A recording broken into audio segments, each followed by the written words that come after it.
কারণ আমার আপনার হাতে এখানে কিছুই নেই।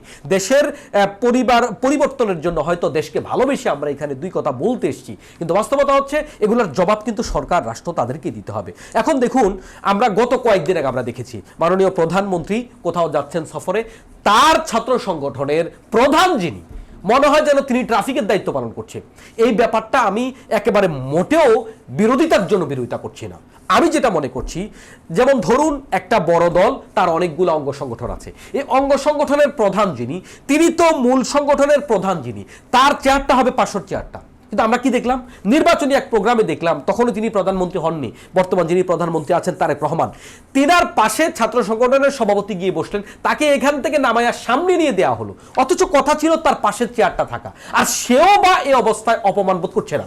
গোটা দেশে ভাইরাল হয়ে যাচ্ছে। আমি এটা একটা সিম্বল বলছি, এটা শুধুমাত্র যে বর্তমান ছাত্রদলের সভাপতির কথা বলছি, বিষয়টা কিন্তু এরকম নয়, এটা আমাদের বাংলাদেশে ধারাবাহিকভাবে চলে এসছে। কিন্তু আমরা দেখি, হ্যাঁ, আদর্শিক কিছু সংগঠন এমন আছে, আমরা দেখি তাদের মুরব্বী সংগঠন যাদেরকে মানে, অথবা মুরব্বী তাদের সংগঠন নাই আলাদা হয়তো, কিন্তু আদর্শিক মিলের কারণে একসাথে বসে। আমরা দেখেছি প্রধান এখানে বসে, কিন্তু তাদের ছাত্র সংগঠনের প্রধান তার পাশে বসে। এটাই তো হওয়ার কথা ছিল, তার একটা ব্যক্তিত্ব থাকার কথা ছিল, তার শ্রদ্ধাবোধ সম্মানবোধ থাকার কথা ছিল। এটা হারিয়েও গেল কেন?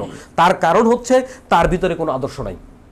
আমি কি করতে চাচ্ছি, আমার উদ্দেশ্যটা কি? তার কোনো উদ্দেশ্য নাই। তার উদ্দেশ্য কি? আমি মাদার সংগঠনের স্বার্থ হাসিল করব, মাদার সংগঠনের লাঠিয়াল বাহিনী।